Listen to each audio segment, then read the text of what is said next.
दोस्तों नमस्कार। आप सभी का स्वागत है टारगेट विथ हिंदी पर। जैसा कि हम लोगों ने कल हिंदी साहित्य का इतिहास भाग 1 में 17 प्रश्नों को देखा था, आज हम उसी कड़ी को आगे बढ़ाते हुए हिंदी साहित्य का इतिहास भाग 2, जिसमें 25 महत्वपूर्ण प्रश्नों की श्रृंखला है। और ये श्रृंखला आपको सभी एग्ज़ाम्स में UP TGT PGT, DSSB TGT PGT, Bihar TGT PGT, RPSC TGT PGT आदि के लिए अति महत्वपूर्ण काम करेगी। तो आइए शुरू करते हैं आज की क्लास। और अगर आप चैनल पर पहली बार आए हैं तो चैनल को सब्सक्राइब और लाइक करना न भूलिए। चलिए शुरू करते हैं। आज की पहला क्वेश्चन देखते हैं। कल हम लोगों ने 17 नंबर क्वेश्चन तक देख लिया था। आज प्रश्न संख्या 18 से देखते हैं। और प्रश्न संख्या 18 जो कि पहला प्रश्न है, स्वयंभू को हिंदी साहित्य का आदि कवि किस आलोचक ने घोषित किया? ऑप्शन ए है Hazari Prasad Dwivedi, option B Ram Kumar Verma, option C Ramchandra Shukla और ऑप्शन डी ब्रजेश शर्मा।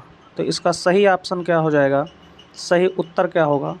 तो इसका सही उत्तर हो जाएगा ऑप्शन बी राम कुमार वर्मा। क्या हो जाएगा? राम कुमार वर्मा। ठीक है। अगला क्वेश्चन देखते हैं हम लोग। छायावाद को नवीन काल किस आलोचक ने नाम दिया? प्रश्न संख्या 19 कि छायावाद को नवीन काल किस आलोचक ने नाम दिया? ठीक है। तो इसका जो ऑप्शन है, option A doctor Krishna Shankar Shukla, option B Ramswaroop Chaturvedi, option C doctor Nagendra और ऑप्शन डी विश्वनाथ प्रसाद मिश्र। तो इसका जो सही उत्तर हो जाएगा वो हो जाएगा डॉक्टर कृष्ण शंकर शुक्ल। क्या हो जाएगा? Option A doctor Krishna Shankar Shukla. ठीक है। तो इसका सही उत्तर हो जाएगा डॉक्टर कृष्ण शंकर शुक्ल। अगला क्वेश्चन आपका है प्रश्न संख्या 20, महामुद्रा वज्रगीत किस कवि की कृति है? महामुद्रा वज्रगीत किस कवि की कृति है? तो ऑप्शन ए है सरापा, ऑप्शन बी है सबरपा, ऑप्शन सी है लुइपा और ऑप्शन डी है कनका मुनि। कौन है? कनका मुनि। ऑप्शन डी में कनका मुनि। तो इसका सही उत्तर जो हो जाएगा वो हो जाएगा सबरपा। क्या हो जाएगा? सबरपा। ठीक है। तो आगे चलते हैं हम लोग और क्वेश्चन नंबर 21 देखते हैं। विवेक मार्तंड किस संप्रदाय का ग्रंथ है? विवेक मार्तंड किस संप्रदाय का ग्रंथ है? ऑप्शन ए है नाथ संप्रदाय, ऑप्शन बी सिद्ध संप्रदाय, ऑप्शन सी जैन संप्रदाय और ऑप्शन डी कबीर संप्रदाय। तो इसका जो सही उत्तर हो जाएगा वो हो जाएगा नाथ संप्रदाय। क्या हो जाएगा? नाथ संप्रदाय। ठीक है। अगला क्वेश्चन देखते हैं। शालिभद्र सूरी की कृति है। शालिभद्र सूरी की कृति है। Option A Shravakacharya, option B Buddhiras, option D Neminath Ras, option D Revanth गिरिरास।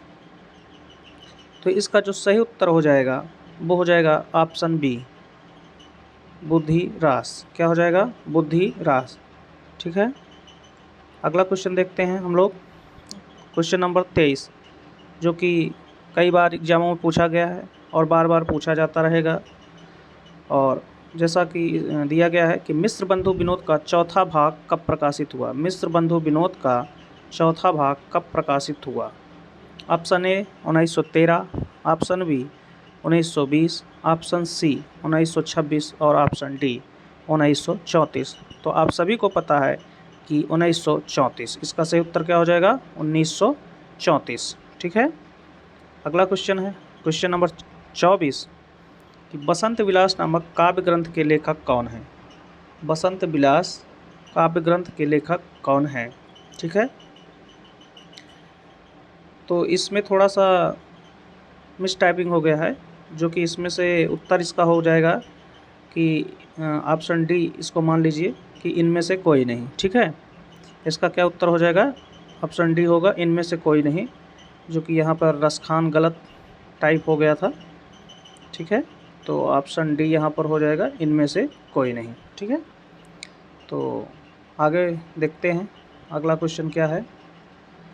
तो इसका क्वेश्चन हो जाएगा इनमें से कोई नहीं, ठीक है। तो अगला क्वेश्चन देखते हैं, क्वेश्चन नंबर 25, ठीक है, कि नजराने हिंदी किस कवि की नजराने हिंदी किस कवि की काव्य कृति है। नजराने हिंदी किस कवि की काव्य कृति है। ऑप्शन ए देखते हैं, Abdul Fazal, Abdul Hasan, option B Abdul Rahman, option C Rahim Das और ऑप्शन डी रस खान। तो इसका जो सही उत्तर हो जाएगा वो हो जाएगा ऑप्शन ए अबुल हसन। क्या हो जाएगा? अबुल हसन, ठीक है। अगला क्वेश्चन आपका जो है वो है हिंदी साहित्य में, क्वेश्चन नंबर 26, हिंदी साहित्य में नक्सिक वर्णन परंपरा का आरंभ किस ग्रंथ से माना जाता है। ये क्वेश्चन भी बहुत बार आया है एग्ज़ामों में, आप देखे होंगे, प्रीवियस ईयर उठाकर देखेंगे तो वहाँ पर आपको कई बार देखने को मिलेगा। और इसका जो ऑप्शन है वो option A Varna Ratnakar, option B Raul Vel, option C Khaliq Bari और ऑप्शन डी प्रिय प्रवास। तो इसका जो सही ऑप्शन है वो है राउल वेल। क्या हो जाएगा? राउल वेल। क्या हो जाएगा? राउल वेल। ऑप्शन बी इसका सही हो जाएगा, जो कि रोड़ा कवि की रचना है, ठीक है। किसकी रचना है? रोड़ा कवि की, ठीक है। क्वेश्चन नंबर 27 कि विजय पाल रासो किसकी रचना है। बहुत ही सिंपल और साधारण सवाल है और आप बार बार देखते भी हैं कि ऐसी रचनाएं बार बार आपसे पूछी जाती हैं, और जो बच्चे ध्यान से नहीं पढ़ते ऐसे क्वेश्चन को गलत भी कर जाते हैं। उनको लगता है कि बहुत आसान है, लेकिन हम आसान नहीं कह सकते। कभी कभी छोटे प्रश्न भी बड़े प्रश्नों के बराबर ही होते हैं। तो क्वेश्चन नंबर 27 जो है वो है विजय पाल रासो किसकी रचना है। Option A Madhukar Kavi, option B Kanakamar, option C Somprabh Suri और ऑप्शन डी नाल सिंह। तो इसका सही आंसर जो हो जाएगा ऑप्शन डी हो जाएगा। क्या हो जाएगा? नाल सिंह। विजय पाल रासो किसकी रचना है? नाल सिंह की। अगला क्वेश्चन जो हमारे सामने है वो क्वेश्चन नंबर 28 है, कीर्तिलता का प्रधान रस कौन सा है। कीर्तिलता का प्रधान रस कौन सा है। कीर्तिलता और कीर्ति पताका ये विद्यापति की रचनाएं हैं, और ये जो इसमें रस की बात की जा रही है कि कीर्तिलता का प्रधान रस कौन सा है, तो इसको देखते हैं। ये तो ऑप्शन ए में दिया गया है वीर रस, ऑप्शन बी में दिया है श्रृंगार रस, ऑप्शन सी में हास्य रस और ऑप्शन डी में वात्सल्य रस। तो इसका जो सही उत्तर हो जाएगा वो हो जाएगा ऑप्शन ए वीर रस, ठीक है। तो क्या हो जाएगा इसका? वीर रस। अगला क्वेश्चन देखते हैं, क्वेश्चन नंबर 29, ठीक है। तो प्रश्न संख्या 29 देखते हैं हम कि ग्रियर्सन ने हिंदी का प्रथम कवि किसे माना है। ग्रियर्सन ने हिंदी का प्रथम कवि किसे माना है। तो ऑप्शन दिया गया है, option A Ghananand, option B Pund या पुष्य, ऑप्शन सी चंद्रबरदाई और ऑप्शन डी कबीरदास। तो इसका सही उत्तर जो हो जाएगा वो ऑप्शन बी पुंड या पुष्य इसका सही उत्तर हो जाएगा, ठीक है। प्रश्न संख्या 30 देखते हैं, जो कि बहुत ही अच्छा प्रश्न है। आचार्य रामचंद्र शुक्ल के अनुसार प्रकृताभास हिंदी का तात्पर्य है। प्रकृताभास हिंदी का तात्पर्य है। ऑप्शन ए में दिया गया है प्रकृत रूढ़ियों से बद्ध हिंदी, ऑप्शन बी प्राकृतिक रूढ़ियों से मुक्त हिंदी, ऑप्शन सी दिया गया है दोनों सही और ऑप्शन डी दिया गया है दोनों गलत। तो इसका जो सही उत्तर हो जाएगा आप बताइए सोच के। तो इसका जो सही उत्तर हो जाएगा वो हो जाएगा ऑप्शन ए प्राकृतिक रूढ़ियों से बद्ध हिंदी। क्या हो जाएगा? प्राकृतिक रूढ़ियों से बद्ध हिंदी। ऑप्शन ए सही हो जाएगा इसका। अगला क्वेश्चन जो है कि अभिनय जयदेव की उपाधि से विभूषित कवि माने जाते हैं। प्रश्न संख्या 31 में दिया गया है कि अभिनय जयदेव की उपाधि से विभूषित कवि माने जाते हैं। तो ऑप्शन ए है Chandbardai, option B Jaydev, option C Vidyapati और ऑप्शन डी सरहपा। तो इसका जो सही उत्तर हो जाएगा, आप सभी को पता है कि अभिनय जयदेव की उपाधि विद्यापति माने जाते हैं। तो इसका सही उत्तर क्या हो जाएगा? ऑप्शन सी, ठीक है। तो ऑप्शन सी हो गया। आगे चलते हैं और अगला क्वेश्चन देखते हैं। क्वेश्चन नंबर 32, गोरखनाथ के गुरु माने जाते हैं। क्वेश्चन नंबर 32 में पूछा गया आपसे कि गोरखनाथ के गुरु माने जाते हैं। तो ऑप्शन ए होगा इसमें मत्स्येंद्र नाथ होगा, था होना चाहिए, यहाँ पर मिस्टेक हो गया है टाइपिंग में। और ऑप्शन बी है मीन नाथ, ऑप्शन सी चौरंगी नाथ और ऑप्शन डी जलंधर नाथ। इसका जो सही उत्तर हो जाएगा वो मत्स्येंद्र नाथ हो जाएगा। क्या हो जाएगा? मत्स्येंद्र नाथ। ठीक है, तो ऑप्शन इसका ए सही हो जाएगा, मत्स्येंद्र नाथ। ठीक है, प्रश्न संख्या 33 में देखते हैं हम लोग और देखते हैं क्या है कि प्रबंध चिंतामणि नामक ग्रंथ के रचयिता कौन है। प्रबंध चिंतामणि नामक ग्रंथ के रचयिता कौन है? ऑप्शन ए में दिया गया है हेमचंद, ऑप्शन बी में सोमप्रभ सूरी, ऑप्शन सी में मेरुतुंगाचार्य होना चाहिए, चार लिख उठा है जो चार्य होना चाहिए था, और ऑप्शन डी है पुष्पदंत। तो प्रबंध चिंतामणि के जो लेखक हैं या रचयिता हैं वो मेरुतुंगाचार्य जी हैं। ठीक है, तो ऑप्शन सी सही हो जाएगा क्वेश्चन नंबर 33 का। अगला क्वेश्चन जो है प्रश्न संख्या 34, नाथ संप्रदाय में बालनाथ किसे कहा गया है? नाथ संप्रदाय में बालनाथ किसे गया? बहुत ही इंपॉर्टेंट क्वेश्चन है ये। नाथ संप्रदाय में बालनाथ किसे कहा गया है? Option A Gorakhnath, option B Gyaneshwar, option C Machhandar Nath और ऑप्शन डी जलंधर नाथ।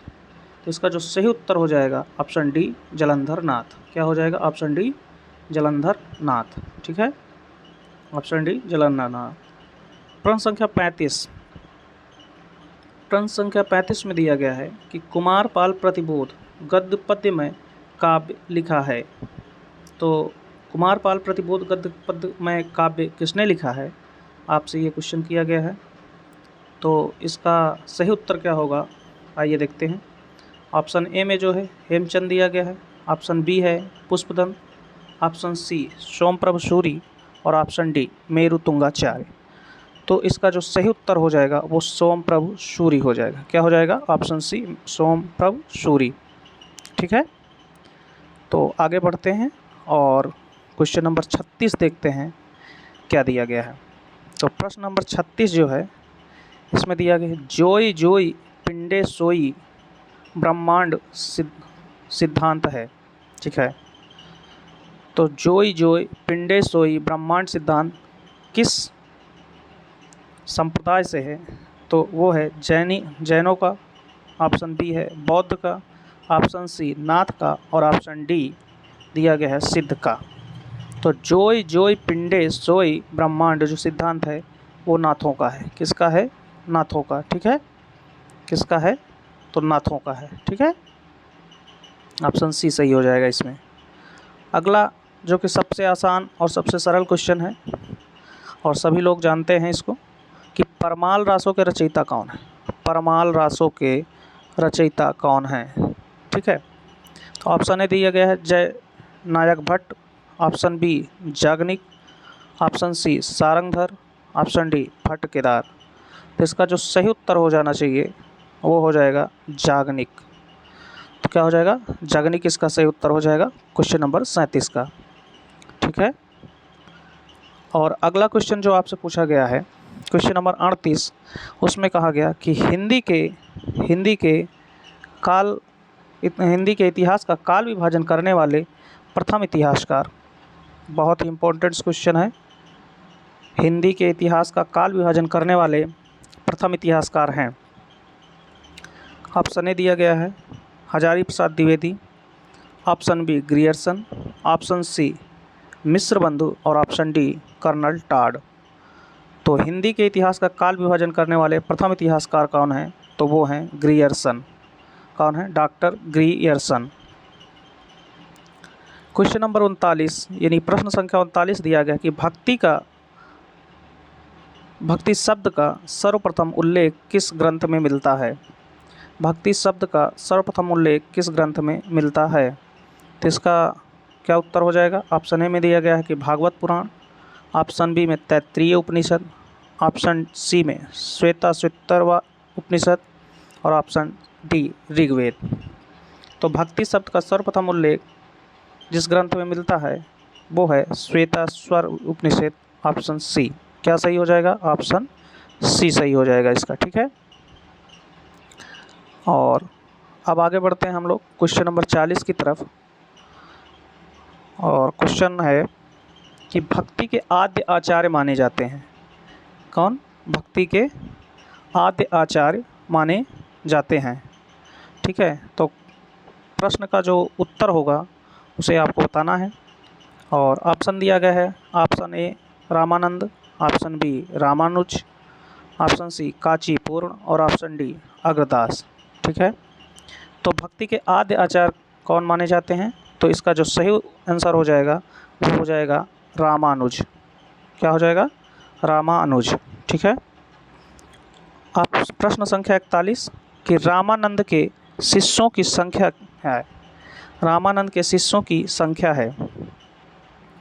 तो इसमें वैसे तो सभी जानते हैं, लेकिन देखते हैं कि ऑप्शन ए में क्या दिया है 12, ऑप्शन बी में 10, ऑप्शन सी में 8 और ऑप्शन डी में 4। तो इसका सही उत्तर क्या हो जाएगा? ऑप्शन ए 12। क्या हो जाएगा? 12। आज का आखिरी सवाल जो है वो है आपके सामने कि हिंदी साहित्य के भक्ति काल को स्वर्ण युग मानने वाले विद्वान हैं। क्या है? हिंदी साहित्य के भक्ति काल को स्वर्ण युग मानने वाले विद्वान हैं। तो ऑप्शन दिया गया है Smith, option B Grierson, option C Wooler और option D Father Camille Bulcke. तो इस प्रश्न का उत्तर जो हो जाएगा वो ऑप्शन बी हो जाएगा, डॉक्टर ग्रियर्सन। तो ये रहे आपके आज के 25 प्रश्न, और हम आशा करते हैं कि आप लोग की तैयारी अच्छी चलती होगी, पढ़ाई सबकी अच्छी चलती होगी। और अगर आप चैनल पर नए आए हैं तो चैनल को लाइक सब्सक्राइब करना ना भूलिएगा, और हमें कमेंट में बताइएगा कि ये क्लास आपको कैसी लगी। तो आज के लिए इतना ही, कल फिर मिलेंगे, तब तक के लिए नमस्कार।